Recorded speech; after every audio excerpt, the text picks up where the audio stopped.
Hello audience. Yep, we're still working on the Falcon. So in this video we're going to reassemble pretty much everything in this general area. I had to take a break from this and work on something else for a few weeks, so that was going to be a video but ended up not working out. But in that time I've gotten a few things done on this. As you can see, I got it back on the wheels and it's now mobile. It's still not drivable yet, but we're getting there. So let's let the reassembling continue. So here's the fuel tank. It's sitting upside down. Now, why someone painted it black, I don't know. I don't think they were that way originally. But I brushed on one more layer just so it looks new and it matches everything else. Now, while I had it off, I decided I was going to take the sending unit out and inspect it, probably replace it just because I can. But from removing it, it looks like somebody already replaced it not too long ago. This one is fairly new and it's still pretty clean. And when they put the gasket on, they packed it with sealer and I ended up tearing it trying to remove it, so I'm going to have to do something about that. But that's about it. Everything else looks pretty good. Now looking inside the tank, yeah, this is kind of difficult to do with the camera. I expected the tank to be fairly clean on the inside because it's never clogged any of the filters or anything, and yeah, I can't get much light in here, but it's got a little bit of surface rust inside of it, but that's about it. It could probably benefit from a little cleaning, but I'm not going to do that. Since it's working, I'm just going to leave it. New problem. I tried searching the internet for a replacement sending unit gasket, and this is one thing that's kind of frustrating for me and probably some of the people watching this is I'm just not that familiar on Ford cars from this time. A lot of this stuff I'm learning as I go. Now, according to the internet, it looks like this was supposed to have an O-ring originally, which makes sense because the opening in the tank has a groove in it, which looks like it was made for an O-ring. Most of them that I've seen for sale, they don't say the diameter of them. Some of them do, and they say they're 2 7/8 inch, which I measured the opening on this, and the groove for the O-ring is only 2.5 inch. Also, the outside diameter of the sending unit is 2 3/4 inch, so a 2 7/8 inch O-ring wouldn't do anything. I might be reading something wrong or calculating something wrong. I'd like to think that I am because that would make the most sense, but this might be the reason this didn't have an O-ring in it. Possibly the sending unit came with the wrong size O-ring, they couldn't use it, so the previous owner made or found this gasket and just filled it up with sealer to try and make it work. Maybe. So the way I see it, I have two options. I can order a new O-ring, wait almost a week for it and risk it being the wrong size, or I can get some neoprene gasket material, make one similar to this, fill it with gasket sealer, and have it done later today. I got this from Amazon with 1-day shipping for about 11 bucks, and surprisingly, it's even made in USA.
now we're ready to put the fuel tank in.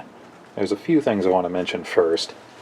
Now for sealing it all the way around here, I don't want to use any automotive sealer or butyl tape or anything like that, because that would be too difficult to rip out if I ever have to remove the tank.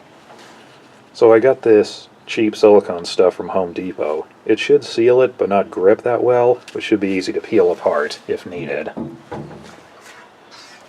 Also, the hardware that holds it down is kind of a mystery to me. Because when I first got this, there were no bolts in it, there was just gravity holding the fuel tank on.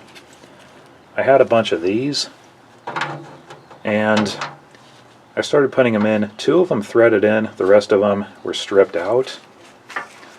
So, I got a set of 65 Mustang fuel tank screws.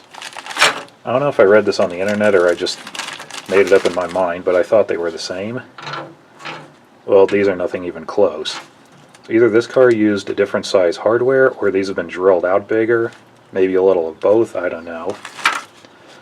So, what I'm going to do is, instead of using these, I have them the next size up, which has just enough interference to thread into it.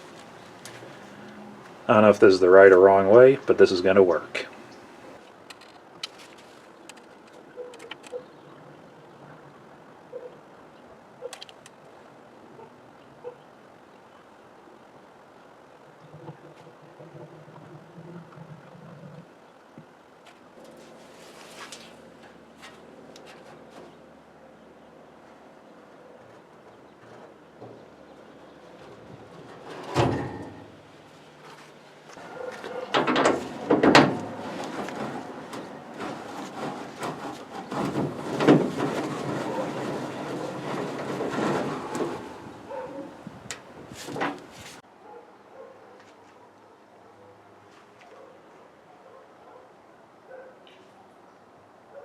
And here's the fuel tank vent tube. This is the original one, which was surprisingly in pretty good shape.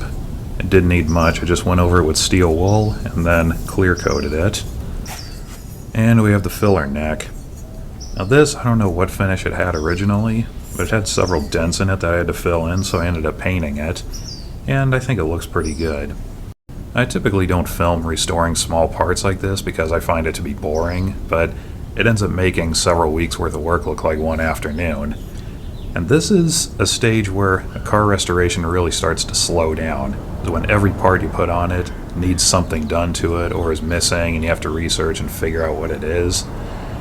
And quite often a lot of people quite seriously ask me, I don't understand why it takes over a year just to repaint a car that was built new in half an hour. And well, this isn't the only reason, but this is one of them. I mean, if every part of it was brand new OEM quality and had arm's reach, yeah, that would speed things up quite a bit.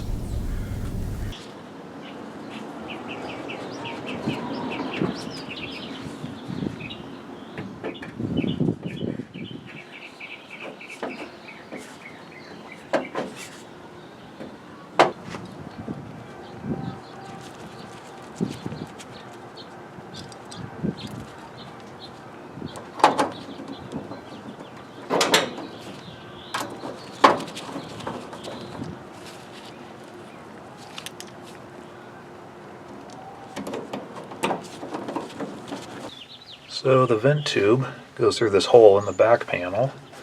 There was probably a rubber grommet there originally.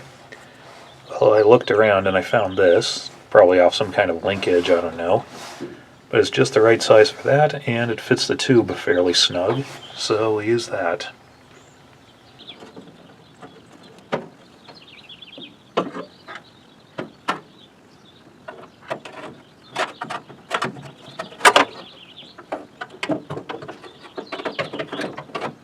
There's supposed to be some kind of shelf back here to hide this, and apparently some previous owner already made a pair of them and never installed them.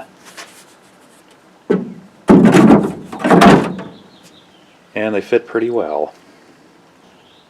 Now you remember that Mustang fuel tank bolt kit that I got? Well, 6 of these will actually work for this. So that wasn't entirely a waste.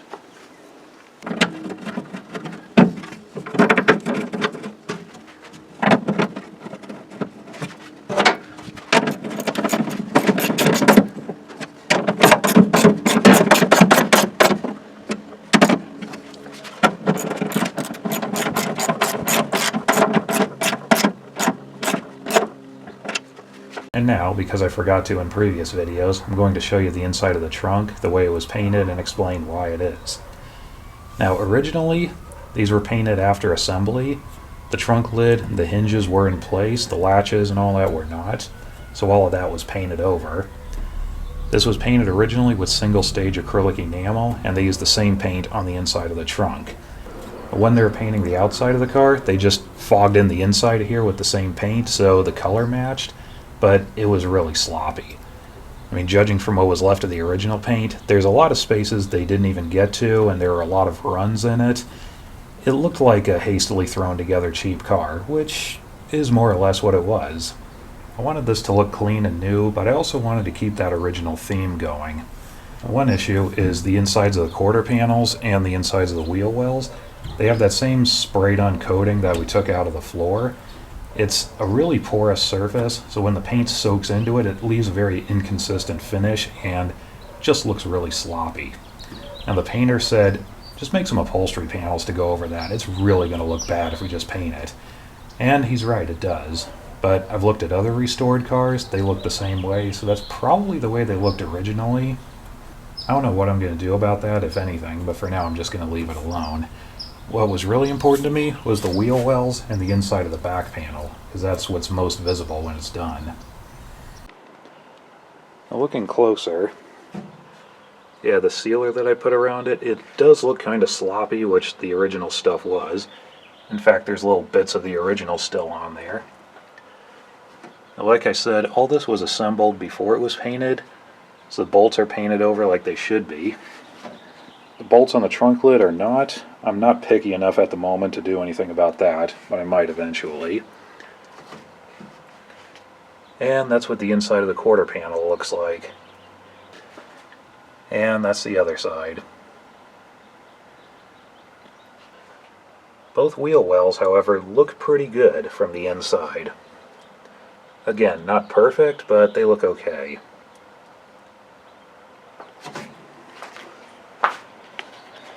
And then the inside of the back panel, yeah, not all the hardware is here. These are on temporarily, but again, it looks clean. I'm especially happy that I actually took all this stuff off and detailed it and put it back on, because now nothing has overspray on it and it looks more like a new car and a little less like an old one that's been cleaned up. While I was shopping for parts, this came up, and I wasn't really looking for one, but I mean, I just had to buy it, and we're pretty much ready for it now. A vinyl trunk floor mat in the authentic color combination. I assume is authentic. I've never seen an original, but this is what the internet says it's supposed to have.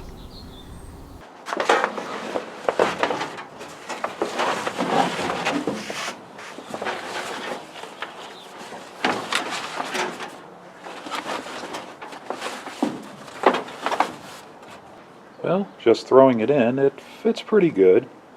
Needs a little adjusting here and there, but it'll work. Yeah, ignore the temporary wiring that's incorrectly routed.